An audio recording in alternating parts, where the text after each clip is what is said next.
Alright.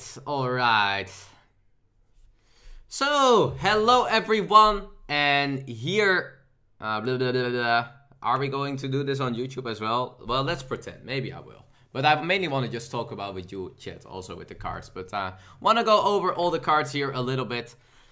So, yesterday, Rastakhan's Rumble, we have seen way more cards of the Rastakhan's Rumble, guys, and it is time to do a little bit of a review again. 14 cards have been revealed yesterday in the stream, and from here on a lot of cards will also be revealed on a daily basis, so we're gonna get a lot of good view on the Rastakhan's Rumble and what the expansion will be about.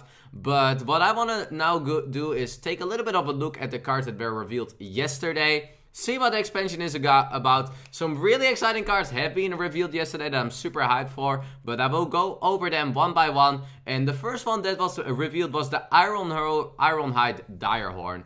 7 mana, 7/7, overkill, summon a 5/1 Ironhide Runt, a Druid card.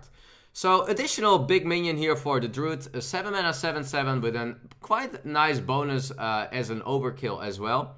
I feel overkill on a minion is a little bit weaker itself than when it is played on a spell, as you need to kill off the overkill yourself. Very important to know is when there is an overkill for a minion, it only happens when you make the trade. When your opponent trades into it, the overkill will not happen.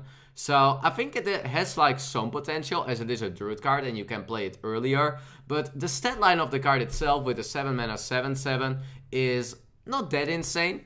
And also considering how good some of the Druid cards are in the higher tier slot of the mana, I think it will be very hard to have like a Druid deck that can play something like this. Of course, you have also some great mechanics where it is a beast, so you can re-summon this or get some bonuses on the card.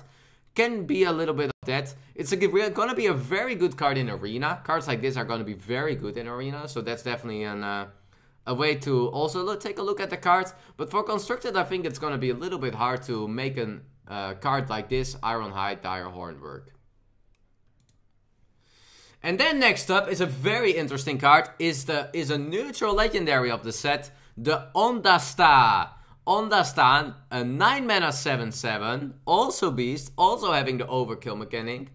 But a very interesting one on this one is, this overkill mechanic is also having rush. And there was one thing that I had really in mind when I first had a look at the overkill mechanic. I was like, well, overkill on itself might be very hard to make work, but if there will be an overkill card that also has the mechanic rush, maybe that's a good way to make a card very strong. And this one definitely has that potential, as it is a 9 mana 7/7. It's a beast itself as well, with an overkill, summon a beast from your hand. When I was thinking of this card, I was directly thinking of more of the big hunter, the Death Rattle Hunter deck, where you can already play this card and you can already summon this also from your Katrina. Very good card to summon from Katrina. But it also supports when you draw the other beasts on your hand, so you can play this card as well and still summon the very big beast that you have drawn during the game. And summon these out, but also in a combination with Katrina, summon this from Katrina, clear this into another minion, and you summon a big beast also from your hand. I think that's a way where you can make some very big swing mechanics work with this card, and I definitely think that's the way that the most power comes out of the card. There's also some things with Druid, I think, where you can do this. You also have Witching Hours, of course, where you can just keep resummon this one, what has also some of the strong mechanics. For the rest, this is mainly a card that you want to play in combo decks. I don't think on itself it's a good enough card. There's of course a little, like, if you compare this card to a Katrina, it's way better when you summon a card out of your deck compared to out of your hand. That's just much better. But in a combination, there can be a lot of things where Ondasta, I think, can also make a pretty decent work. So I think it is a pretty decent card here. You cannot see this card get played in every deck, but in Hunter, this card has a very good potential.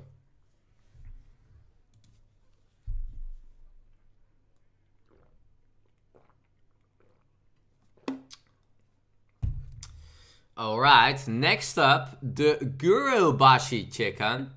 Well, at least we got chicken with this, I guess.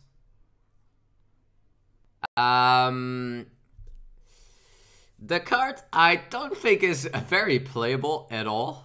Uh, 1 mana 1/1. I mean, we know how 1 mana 1/1s are. I just compared this like completely to the Angry Chicken, what has like an enrage of 5 attack. This has an overkill of 5 attack. I have no idea how you're gonna be able to do an overkill with a 1 attack minion, but I guess there are ways you can buff this to to do something with it. I mean, we always get a 1 mana 1/1 out of every expansion, so at least it is a cool and a cute card. Of course, there is maybe Deathstalker Rexar. You can like make some ways that you can build towards some nice mechanic with this. So that's a way to do it with Deathstalker Rexar. And yeah, there are cards like Blessing of Kings, Spiker Steed, guys, but you're not gonna play a chicken to make it work on. Like, also the overkill of 5 attack is kind of cool, but it's not like, whoa, I win the game when I get this overkill. And you have to play a 1 mana 1/1. So yeah, it's a cute card, guys. Let's say it like that. Chicken, chicken, chicken. Next up here is a Paladin card and a Paladin spell. A 7 mana, a new challenger. Discover a 6-cost minion. Summon it with Taunt and Divine Shield. Very interesting card. When you take a first look at this. We have seen also some cards that help towards Paladin spells a little bit. Where you can like change the cost of Paladin spells. What can also be a big influence towards this card, where you can also grab some more value. But just looking at this card, it kind of feels in the Free from Ember category for me, where you have like a card where you discover a minion. And this one is very interesting as it is discovering a 6-drop, summon it with the Taunt and Divine Shield. When I think about like good 6-drop that you can like kind of summon with it, well, the first one I kind of just directly was thinking about was of course the Bulldofist Ogre, what is like the most neutral 6-drop you can make. Getting a Bulldofist Ogre for 7 mana with Taunt and Divine Shield is definitely a nice thing to do. You have Karen, what is like a very good 6-drop I think to summon. Maybe more 6-drops will also get out of there. What is what probably makes like the stat line of the 6-drops the best. Not sure if there is like a lot of additional value also towards it being a Paladin card. There is, of course, we can swap the cost with a minion if you... what was the 4 mana card called? But you have a 4 mana card that switches the cost of a Prismatic Lens. What switches the cost of a spell and a minion. So if you play it with that, you have like some very big swings possible. Where if this suddenly becomes like a 2 mana spell and you can discover a 6 mana minion, if you can make things like that work, it has an even bigger swing potential. And I think that's definitely a thing you have to keep in mind with this card, where if you can like cheat a little bit on this cost of the card, it has even more potential to become very good. Definitely think that this is a card that is going to be a thing that definitely has some potential in Paladin. It's a very solid card. And if there is ways to like even sneak in some more value, like we have seen some very strong Spiteful decks that were summoning this cards like this in Priest. If Paladin has any of this potential, it's definitely a card that you would like to play. And here, next up, a very interesting card here. It is the Shaman Legendary Zentimo. 3 mana 1/3, whenever you target a minion with a spell, it also targets the adjective ones. So, very, very interesting card to first take a look at. The stat line of the card is obviously kind of weak, so we don't play this card for the stat line. But the potential where you can also target a minion next to the card make it have a lot of potential. If you play this card and you suddenly play an Unstable Evolution, you Unstable Evolution 3 minions. If you play this and you play like an Earthen Mind, you suddenly play 3 Earthen Minds. So this card is very good with like any spells I think you play on your own minions already. Also like Wind Fury, Rockbiter, these kind of cards are very good in this combination. You can also use it as a removal card, of course, where you play like a hex on a minion and suddenly you play like multiple hexes. I mainly think that it is a card that you want to play, like, you want to have it as a consistency card, so you definitely play it more in like a mid-range token shaman. But I think this card is already like having the potential that you can build your deck around it. It definitely has the potential that it's a card that I would say, yeah, this is a card that you might have a reason to just play this archetype. It's definitely a game finisher in that way, where you can like use your combo cards on and you use it on multiple minions. So you kind of have a minion where you can build your own bloodlusty kind of power card.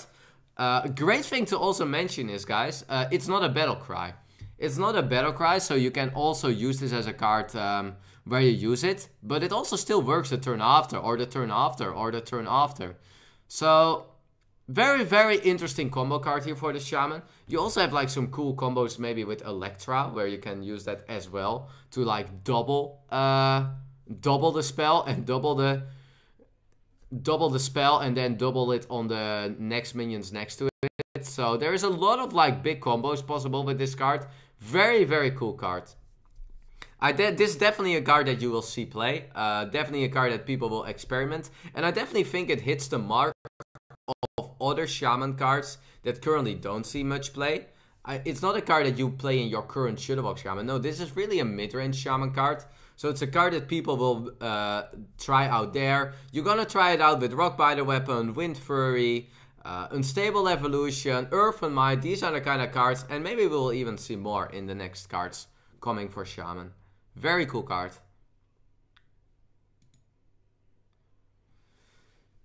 Next up is Mr. Waterboy. What will be an expansion, guys, with just a nice Waterboy here. 2 mana, 2/1, Battlecry, your next hero power this turn costs 0 mana. To be not confused about this card, guys, this does not make any combo potential of a deck, of a combo deck viable. Your next hero power this turn costs 0 and you pay the 2 mana.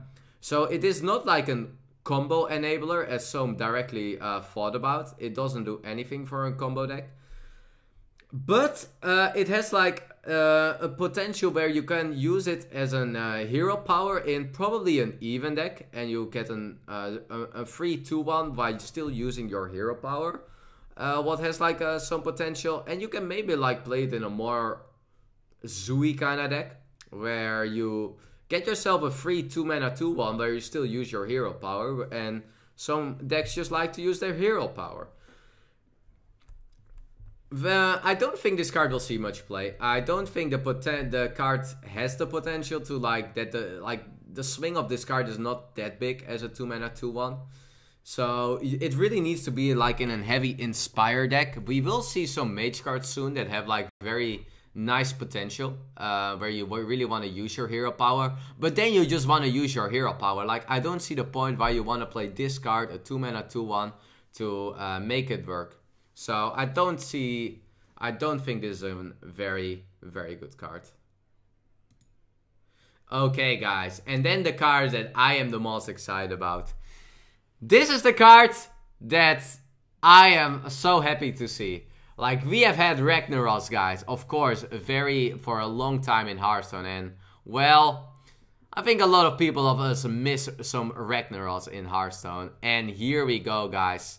Janalai the Dragonhawk, 7 mana 4/4, Battlecry. If your hero power dealt 8 damage this game, summon Ragnaros the Fire Lord. Ragnaros is back, guys. Ragnaros is back. And not just back in a very good way, because this card is amazing. A 7 mana 4/4, and when you deal 8 damage with your hero power, and you will see soon already, guys, some cards that will even improve the mage hero power, or that even put more promise into words the hero power, that you will probably be able to just summon this card on curve. Very cool card. Definitely think about Odd Mage around this card, because Odd Mage already deals 2 damage with the hero power, what makes this card even better, and it is an odd card. But this card is amazing. It's a very good card. I'm very convinced that this card will see play in in multiple mage decks. It's already good in a normal mage deck. Like, summoning Ragnaros has always been good, but this is a way where you summon Ragnaros for 7 mana and you get a 4/4 with it as well. So it's much better than when you will just slam Ragnaros on turn 8 or turn 7. I am very hyped about this card. I am very happy to see this card, and I definitely think the power level is here for the card. I definitely think this is also a card that is going to be very good in Mage. Mage is the deck that really wants to use their hero power a lot. So very, very hyped about this card, and let's move, guys, to some next cards to even talk about more potential with this card.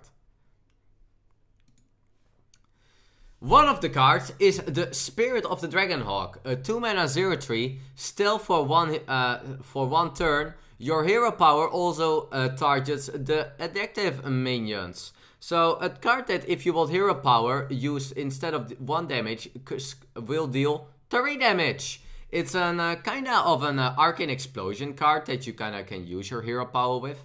And that definitely has a lot of potential. Like, you suddenly make your ping instead of 1, deal 3 minions. Very good card against aggro already. And also great ways that if you can improve your hero power, can even be better. It's definitely a very, very solid card for more of a mage that you want to focus your hero power on. But also just having this card and just play it against Odd Pally and you just ping 3 dudes away. Like, it's a very good deck also against like some aggro archetypes. So I think this card is very good, and it has the first turn stealth, what is already nice. But also afterwards, like, you still have to like be very focused on removing the card. And it still will take like some damage. It's kind of like a shooting star. So if you can improve your hero power towards like better cards, well, then you deal more damage. Talking about upgrading your hero power is here, the Daring Fire Eater. And when I was looking at this card feels amazing to me. This is a card that I will be like, yeah, this is a card that has a lot of potential in Mage. It's a 1-mana 1/1. Your next hero power this turn deals 2 more damage. So you have here a card, what is only 1 mana, that improves your hero power to deal 3 damage. And in Odd Mage, even your hero power deal 4 damage.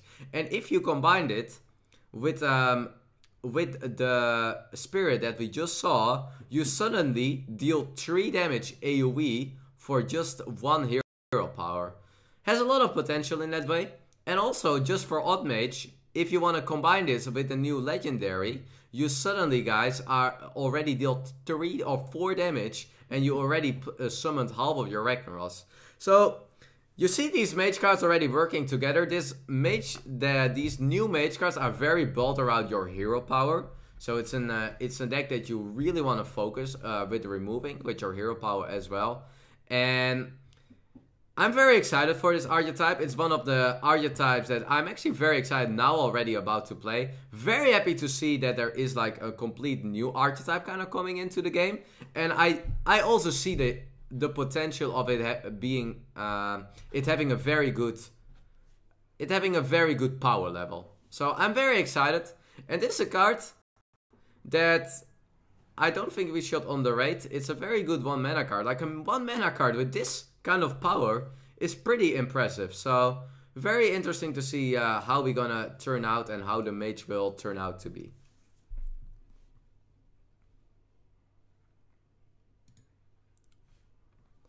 Next up are some Warlock cards, and it turns out that Blizzard is not gonna let this card lock go for free, guys. There are more cards coming in for Warlock that are gonna be focused on discarding.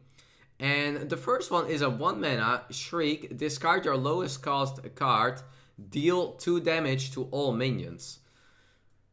Very interesting card, as it is like actually a discard that for the first time kinda is not random, but you can kinda choose to discard in a little bit of a way. It discards the lowest cost card in your hand. Normally discard was always like kinda random, but now you can play a little bit with the discard. And deal 2 damage to everything, so kind of an AoE card here. Definitely a really solid AoE card for 1 mana.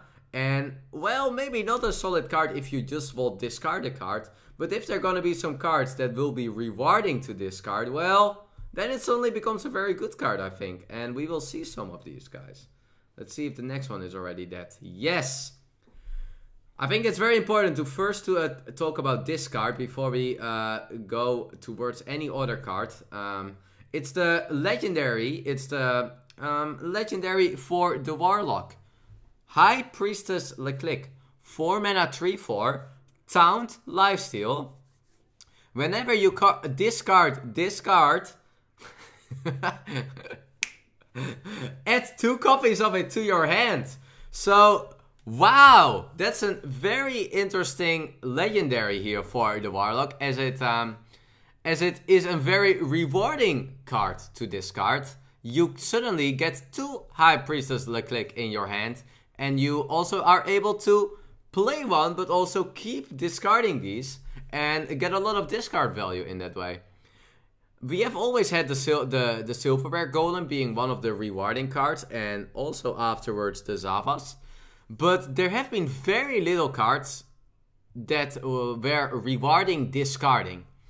Always this card was often like, yeah, you just discard a card and that's kind of unfortunate. But now there's actually a card in the game that if you discard it, you actually get benefit out of it. And that's a very, very scary thing, or a very powerful thing.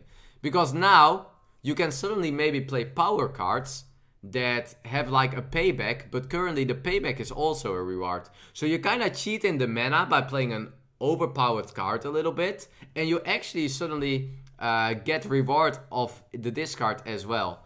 So that's a very... Because that was kind of the thing with the Silverware Golem. It was a very scary card. You got these very high rolling games where suddenly the discards became so good and you had such big swings. Well, this Legendary, it definitely has that potential as well. You can now have games that you can swing very hard and that you can get so much value from, and that you don't even have to pay for because the discard just rewards you. I definitely think this Legendary is very good. This Legendary is very good in a discard deck. The question is, will discard Warlock be a thing? Are we gonna have it? Quest Warlock, discard Warlock, whatever. Is it gonna be a thing? I think this card can definitely put it to that power level. So I'm really excited to see if there is finally, after 2 years, actually becoming a time where, well, maybe discard lock is not the meme anymore, but it's actually a legit deck.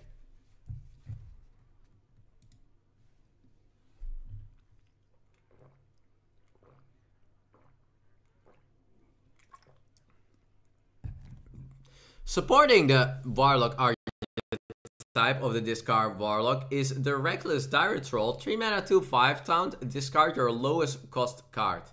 Again, looking at this card, well, you don't really want to play it. Thinking about this card, that the discard that you make is rewarding, well, why would you not play it 3 mana 2/6 with a rewarding of a discard that is maybe good for you? So, very important to keep having that look a little bit at these cards that, yeah, you don't want to play a 3 mana 2/6 that discards a card. But when the discard is rewarding, this card is amazing. So, it can be a very good card in discard lock. It can be a very good card if you have like certain discards that even reward your archetype.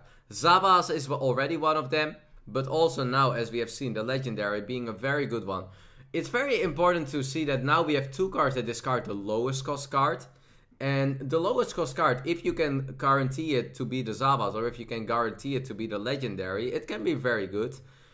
I think you need to make your discard Warlock then a little bit expensive, because you want these cards to become the cheapest cards. You want your Zavas to be the lowest card in your deck, or maybe the Legendary to be the lowest card in your deck. So you have to really focus your curve maybe a little bit more expensive, or just kind of play these cards first and then have these cards left in hand.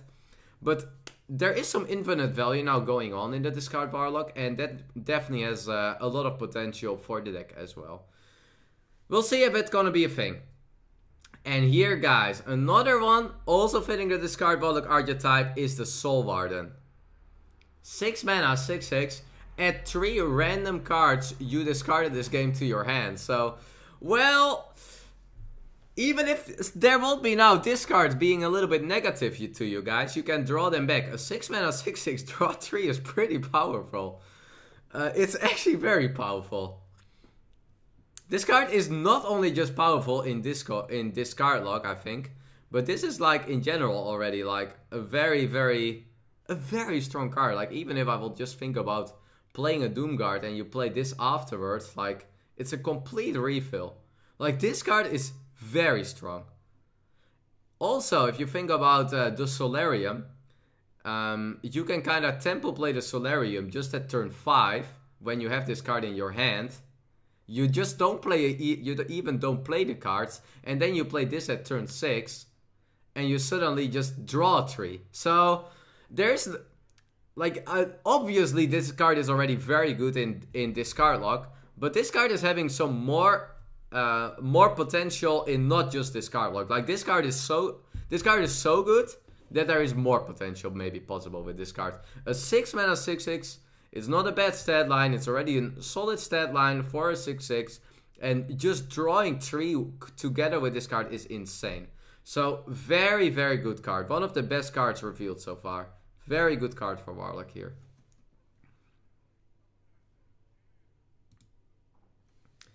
And the latest card revealed is for the Warrior. Was just revealed this night. A 3 mana 3/2. So the small drawn Lancer Battle Cry, if you're holding a dragon, destroy a damaged enemy minion. So execute in a card what has a lot of potential, because you can make a lot of big swings with this card possible. It really is a card that you might kind of want to play in more of a Tempo Warrior deck. But the very interesting thing that is on this card is, of course, if you are holding a dragon.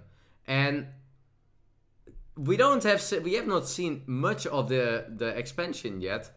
So is this going to be a thing that Blizzard is going to maybe make some cool things for a Dragon Warrior archetype? Dragon Warrior was an archetype that was very strong 2 years ago, where we had a very heavy dragon expansion. There are currently not that many dragons left, so maybe there will be coming more dragons in this expansion. But this is a very good card. 3 mana 3/2, if you're holding a dragon, have an execute, insane. Super good, but super good if you can play a good Dragon Warrior archetype. So we will need some Alexstrasza's champions maybe. We will maybe need some Azure Drakes. We will maybe need some Twilight Guardians, some Curators, some Blackwing Corruptors. Some cards that have been very good in Dragon Warrior before. We need some kind of archetypes, and then this card is amazing. Well, if you don't have much dragons in the collection, well then this will obviously be very weak, because they're currently not getting many dragons played at all in Hearthstone and not in Warrior. So we will need some more dragon support, and then this card can be very good. That was the review for now, guys. 14 cards being revealed. Super exciting cards for Warlock and Mage. The power level is definitely there of the expansion already, with these four, what we have seen so far. So I'm very excited to see what is more. I'm already super hyped for the expansion. I can't wait to play with these cards. The discard Warlock and the Mage, the Ragnaros Mage, makes me already very exciting. So it's gonna be a very cool expansion. Let's see what is all more waiting for us.